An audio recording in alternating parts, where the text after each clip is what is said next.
What up, Sea of Red? You're listening to Into the Flames, a Calgary Flames fan podcast. Your home for all things Flames and updates around the NHL. With your hosts, Boury and Noah Eppleston.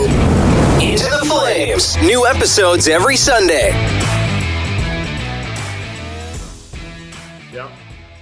Why, you saw a short, chubby guy walking around in a suit? Well, I'm looking forward to this, guys. What is up, everyone? Today we're with Sportsnet and Hockey Night in Canada's Kelly Hrudey. How are you, Kelly? I'm doing fantastic. Thanks for the invite, Raja and Noah. I'm looking forward to this chat. And by the way, so your viewers aren't confused, it looks like I'm having an ice cold beer. It's a San Pellegrino. So not that I'm against having a cold beer, but right now, just for this, I'm going to have a San Pellegrino, and then I'm going to take my wife out for dinner. I might have a couple cold beers. There we go. There we Awesome. go. That sounds like a good plan. Kelly, what has been your overall take on the Flames this year and what Daryl Sutter has done? In my opinion, they've only met expectations. They haven't exceeded them. This is what I thought they were going to be a couple of years ago and last year. I think this is a great team, even though they've added a few pieces from what they were last year. And that certainly helped. But this is what I kind of thought this team could be. They had underachieved. I don't know if they knew how to push themselves hard enough to get to the level where they are now, but now they're certainly, they've learned that. And I think it's pretty exciting for Flames fans. They get to see these guys at a consistent level. We saw this on occasion throughout the last couple of years, right? Mm-hmm. But and by the way, I do give them a break with the pandemic, because I've heard a lot of players and they don't want to necessarily share that publicly, because everybody in society is going through similar things with the pandemic and how that has affected all of us, but it certainly affected their play. And so I think coming out of this a little bit might help them as well. Yeah, you were saying with the pandemic, like we had that 3-week break in December here. I was really surprised with how well the team came out after that and continued to play the style of hockey that got them wins. I was really impressed with that. Yeah, same. I was concerned. I know Daryl Sutter expressed concern as well. I believe it was after the Seattle trip at the end of December. And at that point, Elias Lindholm, he had a bad case of COVID, and he was playing, but he wasn't playing very well. And I know Daryl Sutter talked about that on more than one occasion, that, you see the guys on the ice and it looks like they're playing, but they're just not quite there. And so once they were finally able to get over how the pandemic was affecting them physically, and then I think then you really saw them get some traction. And Lindholm, of course, has been brilliant after that. Yeah, he's been amazing. I just wanted to ask you quickly about Jacob Markstrom. Compared to last year, a lot of it, I believe, has to do with the defensive system ahead of him. But when we signed him here to that 6 years, $6 million, his first year here, it took some settling in. He didn't look quite like his regular self, but this year he's just come to be the goalie that everybody's known him to be. And what are your thoughts on that? Yeah, I'm with you. I also think, though, if you remember his first year, he got off to a tremendous start. And then Vancouver, his old team, they were in the Saddle Dome, and there was that second period collision. Markstrom went out to play the puck, and there's a collision between he and Tanner Pearson. And Markstrom, he got pulled that game, I believe. And I think he was pulled in his next game. Hard for me to remember now. And then he needed some time off. And when he came back, you could see he was battling hard to try and find his game, but it never really quite returned to where his expectations were from when he is in Vancouver. But this year, I agree with you, Noah, that with the better defensive structure they have in place, he is finding his groove. Now, I'll say this, it's hard what he's doing. Coming from a team like Vancouver, where he was bombarded nightly with shots, and I don't know exactly what the number was, but I'd say ballparking around 35, 36 shots a night, which is a hardy workload. And then to come down to ballpark 24, 25, which he's getting most nights here, That's hard to do mentally. It's one thing, it's actually a lot easier to go from 24, 25 shots up to 36, because most goalies can handle the workload, and just mentally you're more into the game and more focused. Whereas when you get reduced workload, then if you're not used to it, the mind can wander a little bit. And so he has just been fantastic, both physically and mentally adapting to this new style that they're playing, and also his own game. This is a little bit of a fun question I had planned. Like it. But you were born and raised in Edmonton, correct? Yep. Okay, so you're born in Edmonton, but you commentate Flames games. Is there an Alberta team that you tend to lean towards more or less, or are they on the same playing field? They're on the same playing field. When you're a broadcaster, especially a lot of my job is a national broadcaster on Saturdays on hockey night. So I don't have an affiliation for any team, really. I know that bugs people, or they can't understand it. But even, I have, of the 32 teams in the league, I honestly have friends in every organization. So I can't really root for one over another, Right. In fact, LA's coming to town tomorrow, and Luke Robitaille, he's the president. One of my former teammates, the general manager, is Rob Blake. One of my former teammates, one of their assistant general managers, Mark Bergevin, that just came from Montreal. He's one of my former teammates. I look around the league, and it's the same way in a lot of places. I have friends everywhere. So I can't pick between Edmonton and Calgary, even though I was born in Edmonton. I live in Calgary. But we did make our home in Calgary in the early 90s, even when we were playing in California. So I have that connection with this city. But, people ask me that all the time. And it's also very funny. I find this comical when I check social media after a game and people call me a homer. I don't care who wins. I don't care. It doesn't bother me. Now, it makes my job easier if the Flames win. There's no question about it. But I'm a Sportsnet employee. I'm not employed by the team. So, there are broadcasters that are employed by their teams, and good on them. And, there's so many good broadcasters out there. And it kind of makes me laugh when I see that. I think they're doing a fabulous job, and other people call them homers and all this kind of stuff. It's ridiculous to me. No, that's awesome. You're just a fan of the game, right? You just I'm enjoy a fan of the game. Yep, enjoy the walk. My wife and I tonight, after we're done this podcast, we're going to go to this little pub by our house, and there's going to be hockey games on, and we'll watch, and then I'll come home, and my wife will watch other shows on TV, and I'll get on my laptop and I'll start watching hockey again, because that's what I like to do. Yeah, it's awesome. an awesome job, right? Awesome. It's the dream. You brought up some of your old teammates. It makes me want to ask you, did you have a favorite team that you played for back in your day? Yeah, I'm not dodging this question. I'm going to give you 3 different answers. Okay. Nope. Because I played on 3 different NHL teams. So when I first went to the New York Islanders, I was drafted in 1980. And in 1980, they had just won their first of 4 consecutive Stanley Cups. So I go there in 80 for my first training camp. They're coming off their first Stanley Cup victory, and I was in awe. And so then I went back to junior. Then I played 2 years in the minors. So when I finally made the Islanders in 83, they just won their 4th consecutive cup, and we were to go to the finals that first year of mine. So they went to the finals 5 years in a row, which, if you think about it, it doesn't even make sense in today's world, right? With the salary cap and so on. But I'm around, Brian Trottier, Mike Bossy, Dennis Potvin, Billy Smith, Clark Gillies, all Hall of Famers. And then all the other guys like Bob Nystrom, Bob Bourne, Dave Langevin, Stephen Pearson, Chico Resch when I was first drafted. It's a who's who of NHL stardom. And so I was super quiet. I barely said anything. And all I wanted to do is learn from these guys and just listen. And I didn't say very much. I was very shy back then. And I just drank it all in. And I tried to learn as much as humanly possible by absorbing all these things, all these experiences, and trying to become a better pro. So then when I moved to LA, that was a unique experience because I kind of branched out on my own a little bit. I was, I felt a little bit alone because when you're the number 1 on a team that popular with Wayne Gretzky, and, we weren't the best team in the world, but we're maybe the most popular. if Yep. that makes sense, because of having Gretzky and the trade from Edmonton to LA and all the fanfare and all the media attention that Wayne brought. And so that was a really cool experience to sort of understand how Bruce McNall, our owner, kind of wanted to make us popular. He wanted to make us important and relevant. And so that was a cool experience.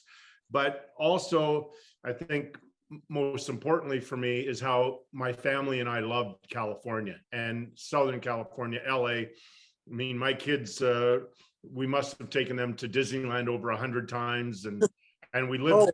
Yeah, right. Crazy. And by the way, if you're a California resident, you get a discount on the price. So that's the reason why. But also, we lived at the beach, and so we were going down to the beach often. The kids love that. Walking the Strand down by Manhattan Beach, and it was just a really great living experience. The restaurants, I mean, I would go up to Wayne. The NHL back then was a little bit different if you lived on the West Coast, or most likely New York or something. So we would have like a 2-week homestand, and then we'd go on the road for 2 weeks, and we'd keep doing that. It seemed a lot. Our closest competitor was early in LA was Vancouver, which is a good 2.5-3 hour flight. So there's nobody really close until Anaheim, and then San Jose came on board. So we'd be on the road maybe, and we'd be going home in a week. And I'd say to Wayne, I'd say, hey, what's a new restaurant that Donna and I should try out? Because you usually get like 3 days off between games at a certain point. So he'd give us a new name. We'd go try out these really cool restaurants. And so that was a great part of our existence living in Los Angeles. And then finish it off in San Jose was really cool, because I met a man that by the name of Dean Lombardi. He was my general manager, and we really clicked, and we had a really special relationship. And finally, my last year in the NHL was Pat Marleau's first year. And so I invited Patty to live with our family. So he lived, we had a little guest house on our property, and Patty lived with us. And so that was his first year in the league and my last. So I went on a real high, getting to know Patrick, and now getting to know his family and all that kind of stuff. So a lot of great experiences for different reasons in all 3 cities. No, yeah, all your teammates and experiences sound amazing. I had no clue that you lived with Patty Marleau in his first year. That's amazing to hear. Wow. He came into our house and had almost every dinner with us, or we'd go out for dinner after, and this is not an exaggeration, after every single home game that we weren't leaving right after, we'd come back and sit in the house and in our little family room, and Donna would make sandwiches, and the 3 of us just sit up until 3 a.m. and chat about hockey, about life, about, he growing up in Aneroid, Saskatchewan on the farm. And then Patrick left to go to Swift Current because the competition in around Aneroid wasn't at the level that he needed, because he was quite advanced at a young age. And so all these cool stories to hear and to share. And Patrick and I still stay in touch. We text every once in a while. Wow, that's amazing. That's awesome. Hey, so you've read Raja here with a special announcement. I'm a brand ambassador for SeatGeek. SeatGeek is a mobile app that literally lets you buy tickets in the easiest way possible. I think their tagline is that they take the confusion out of buying tickets. Something like that. Use the promo code CFT to get $20 off of your first SeatGeek order. I'm talking sporting events, concerts. Remember, the promo code is CFT. Share it around, tell your friends, and go Flames go. So I guess now going back to the NHL trade deadline, or even slightly prior, what were a few of the moves that really stood out to you? Like, they don't have to be like the big moves, even if it's just like one of those like few under the radar value acquisitions that mean a lot to a team. Oh boy, there were so many of those this year. Yeah, Tons, right? I'm going to say, well, first of all, I'm going to say for the Flames, getting Toffoli and Yarncroke, really big. And by the way, I don't think Flames fans should be concerned about Yarncroke and not scoring yet, because he's just a really complete player. And scoring may come with him, but that's not really something that really is important to me for him. He just plays a gritty game. And by the way, have you watched how he switches hands with his stick? Yes. Isn't that cool? That is so cool. I noticed that early in his career, and then I'd totally forgotten about it till he came here. And I just thought that was amazing. I'm going to say Marc-Andre Fleury. That's a big trade. Minnesota made some big moves getting Delorier. I don't know. Did you see the fight last night with Delorier? Yeah, I did. Big Steelers. Incredible fight. And that Delorier, by the way, he's not just a guy that can mix it up. He's a really good penalty killer. He's good on the fourth line. There are just so many little subtle moves like that I thought, and I'm drawing a bit of a blank here, but that's kind of what I think for a lot of the teams. They didn't need to make a really big splash, but really depth moves. I really liked Colorado going out and getting Arturi Lehkonen from Montreal. Yep. I thought that was a really good move for them. I mentioned that last night on our broadcast because he is, I hope this is a fair assessment. And I sort of said that to Rick last night. He's a really solid guy. He might be one of the smartest hockey players during his time in Montreal.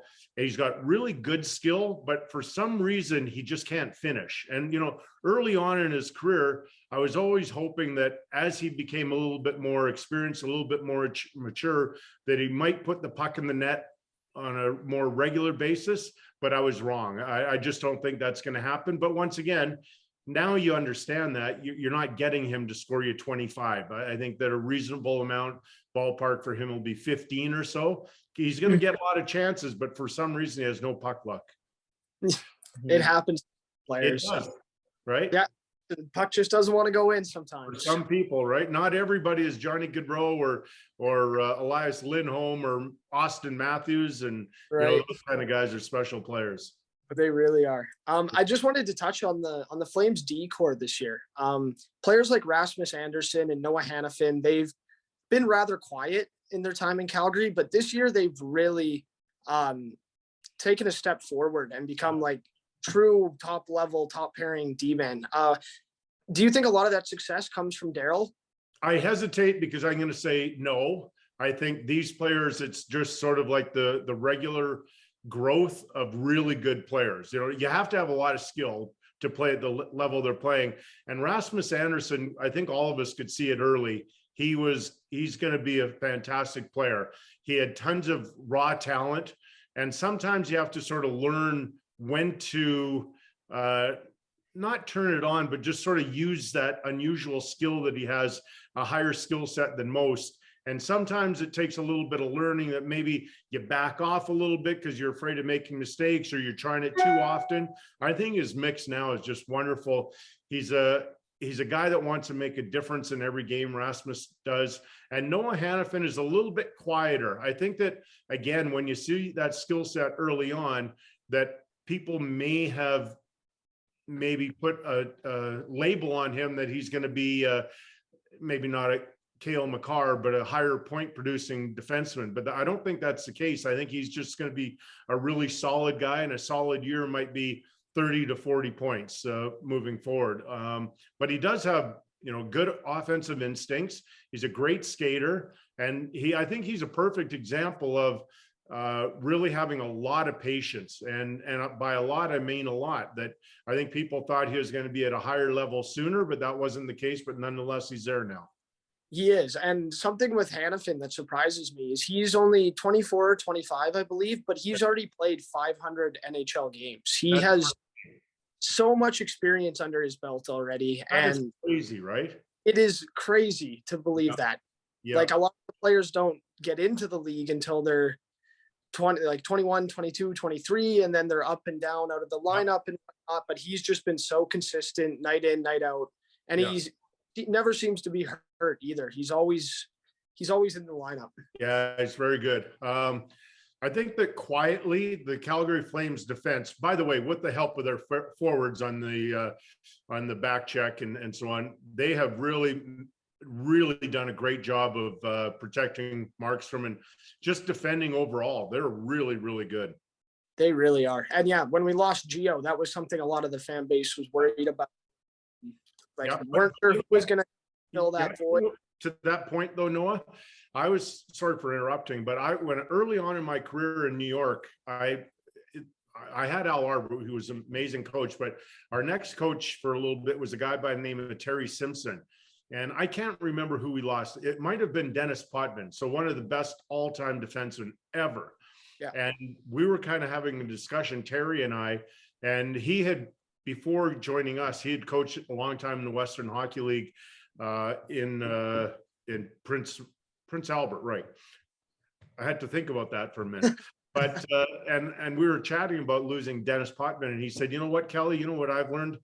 And in junior, there's a lot of turnover, right? So oftentimes you think you're losing a guy, a really strong leader in the dressing room, and a guy that has great influence on the team, but somebody usually comes up and surprises you. And I think what we're talking about, losing Giordano, and look at the step that, as you mentioned, Rasmus Anderson has made, Noah Hannafin, Tanev has been special this year. Shillington, the most improved player in the league. And then the two, Zadorov and Goodbranson. I think most Flames fans were a little bit worried early in the season, but they've been tremendous. Yeah, when those two, when we signed those two, even myself, I was like, oh man, like what? Seeing them together, it's been amazing what they're able to do down the other forwards. Yeah, they've been tremendous. Off-season prediction. We asked Ryan Leslie and Brendan Parker the same question, so we're going to ask you the same question. Do you envision a world next season where Johnny Gaudreau, Matthew Tkachuk, Andrew Mangiapane, and Oliver Shillington are all back in Flames jerseys next year? Well, fingers crossed. Yeah. That's a big ask though, right? That's a lot of money that you've got to spend, and you've got to find that money. In particular, the cap's only going up $1 million, right? So that would be definitely, I'm getting a phone call here. That would be a better question for Brad Treliving. What did Ryan Leslie say about that, and Brendan? Did they think that all there? Yeah, Ryan Leslie just straight up gave us a no. He was like, no, just stoic, just like, no. I was like, okay. Seems next to impossible, right? It does. And I don't know how you can do it, but you know, those cap people are brilliant, and you know, Chris Snow's a part of that team. So see what magic they can do. Definitely. Can I ask for your top 5 cup contenders this year? The 5 teams that you think have the best shot. I'm going to say, I know this might surprise people. I like Florida more than Tampa. I love Tampa's experience, and their goaltender is brilliant, but I really like Tampa. I like Carolina a lot. Colorado. Did you say top 5? Top 5, yeah. Well, that's 3. I'm going to say, so then I can go Tampa.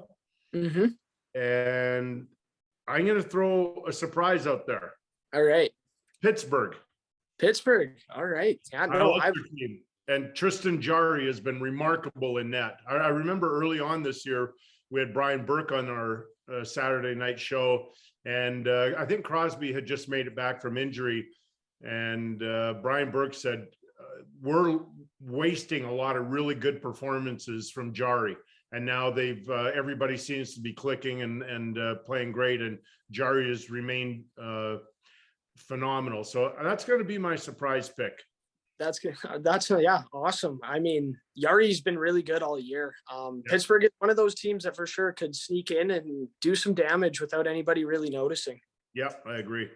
They're at 90 points already, right? So did anybody expect that from Pittsburgh this year? I don't think so, No, I think a lot of people would have thought maybe a year ago that this is a team that needed a rebuild. And they've added a few players, and some other players have stepped up, but this is a really good team, quietly. I really, that's another trade deadline acquisition. Them getting Rickard Rakell from Anaheim. Exactly.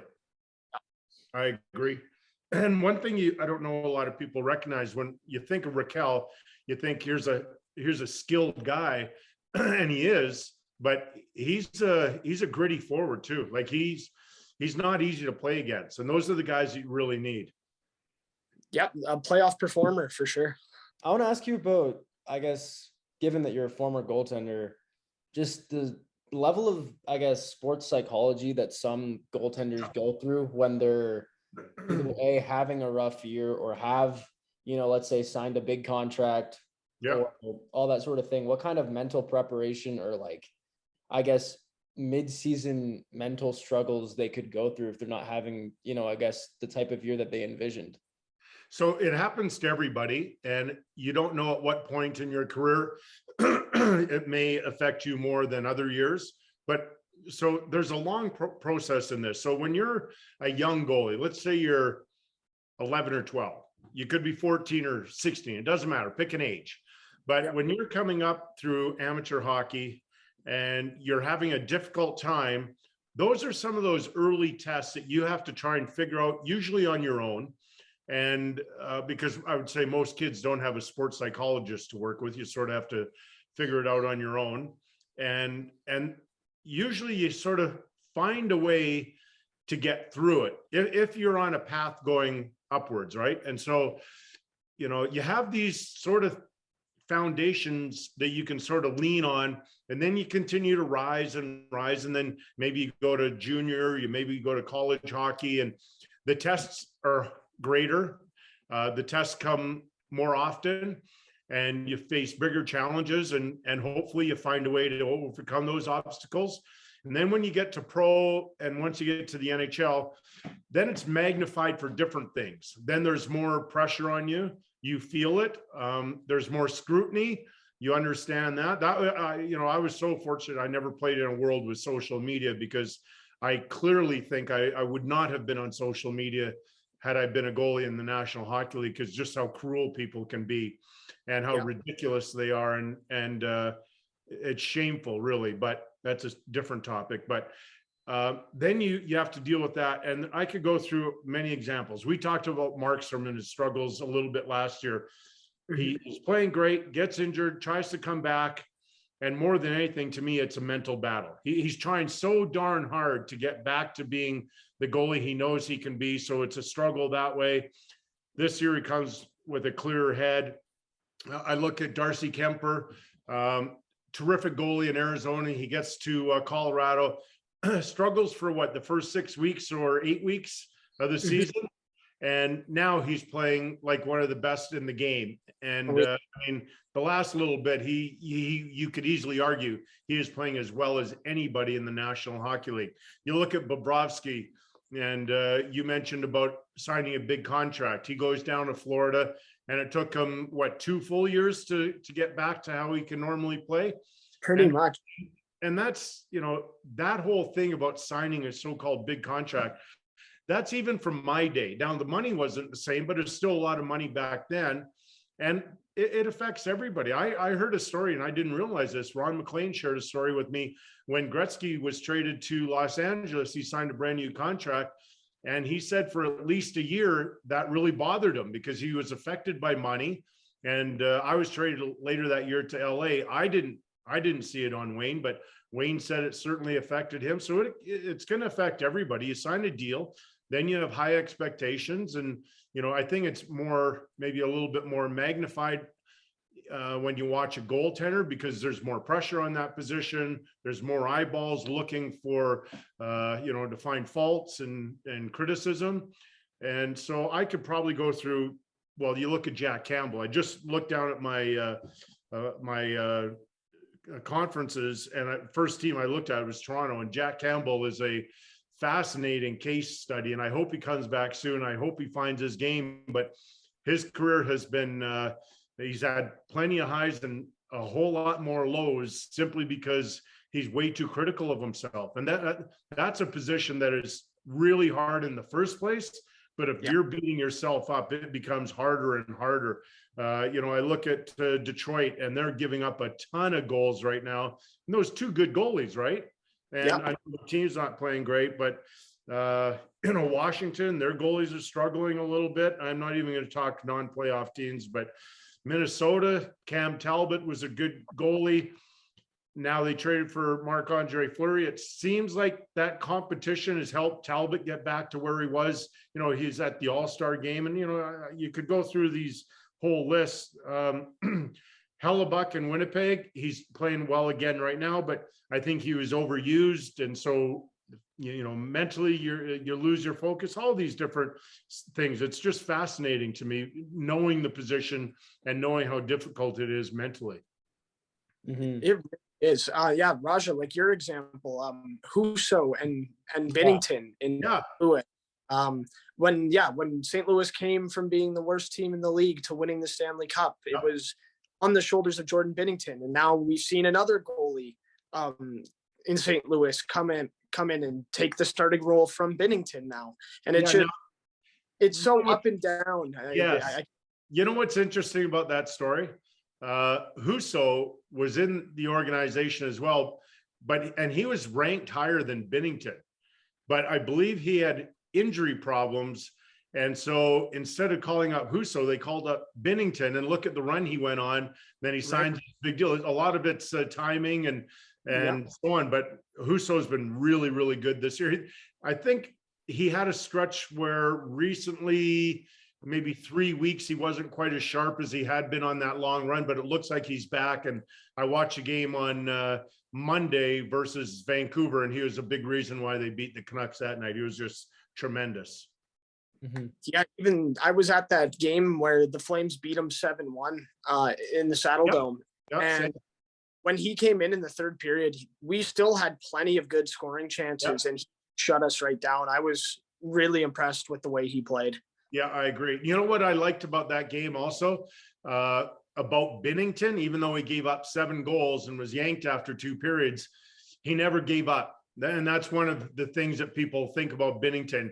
He never gives up. He never gives in. He never says, oh, woe is me. I didn't see him slamming his stick and pointing fingers at his teammates.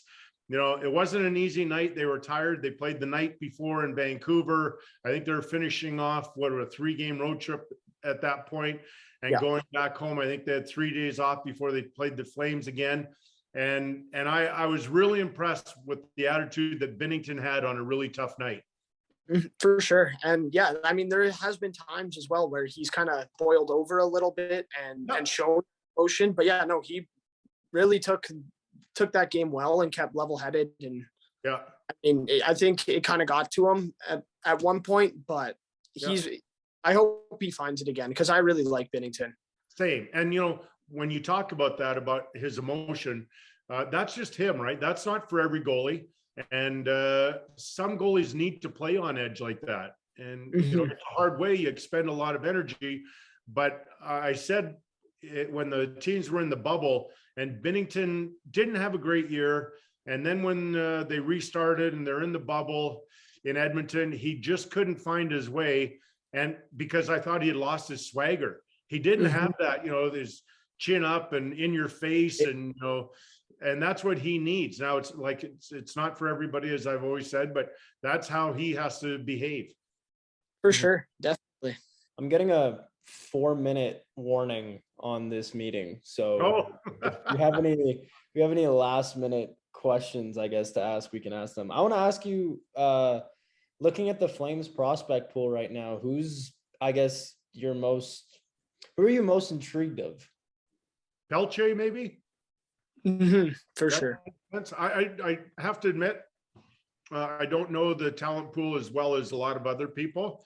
I keep my eye on it a little bit, but because of my job, I'm focused on 32 NHL teams, and I'm focused on Hockey Night in Canada. So it's really hard for me to sort of dive into all the players in the minors. I have an idea, but I use other people, my friends around me, for that sort of intel. So I wish I could give you a better answer, but I'm going to give you an honest answer that you would have to ask other people that sort of question. It's just, I have my eye on 700-800 NHLers, and I've got to know those guys really, really well. And so it's hard for me to keep an eye on the guys in the minors. But having said that, I'm not dismissive towards them. Like I said, I played 2 years in the minors. I understand how important that part of your development is. Kelly, do you have a good story of anybody on the Flames or really any team that you could just leave us off with? A funny story or one of your favorite memories, just anything? Yeah. Oh boy, you caught me off guard here. Let me think about the Flames. Well, before the pandemic, I used to travel with them, and about a third of the time, ballpark, Rick Ball, Derek Wills, Peter Labardius, Ryan Leslie, they traveled with them a ton, almost 100%.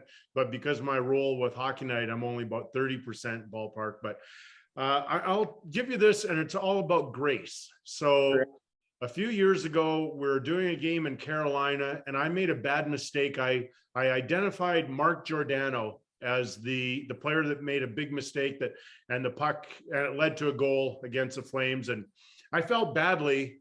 And it wasn't until a few minutes later that I realized, and maybe somebody in the production truck told me, hey, Kelly, it wasn't Mark, it might've been somebody else. And I thought, gee, I hate doing that. And so I quickly found him after the game by the loading dock. And I said, hey, Mark, I'm really sorry. I don't know if your family or if they're watching the game, but I identified you and I apologize. Kelly, don't worry about it.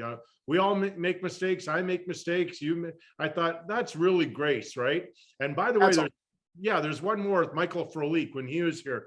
For a while, Rick Ball and I were calling the 3 stars after a game. We're picking them, right? And this is how 3 stars go. Typically, you have to pick them with about 3, 4, maybe 5 minutes left in the third period, right? So you can get a note down. They can do all the things they do. So that's hard. It puts a lot of pressure on you, right? Michael Frolik, I think, scored one with about 4 or 5 minutes left in the third, ended up scoring one more when we'd already handed in the 3 stars. And then he scored an empty net. It was something weird like that. And so the 3 stars are called, and he's not even one of them, right? Yeah. And so I went down to the dressing room right after, and I said, Michael, I'm so sorry. I apologize. We pick him. He goes, Kelly, I know how it works. You submit your list well before the game's over. And he goes, no biggie. And I was like, oh, geez, thank you. So a little tidbits that fans wouldn't know, right? And now I'm really happy to say that Rick and I don't have to pick the 3 stars anymore, because it stressed me out for no reason, right? I bet. No, those are some awesome stories. It's great to hear that the players are so forgiving like that and truly understanding. That's awesome. Tremendous. That's awesome. So we've got less than a minute here, so we should probably wrap it up. Thank you for joining us today, Kelly. This was awesome. I really enjoyed the invite. Thank you, Noah and Raja. Awesome. Alrighty.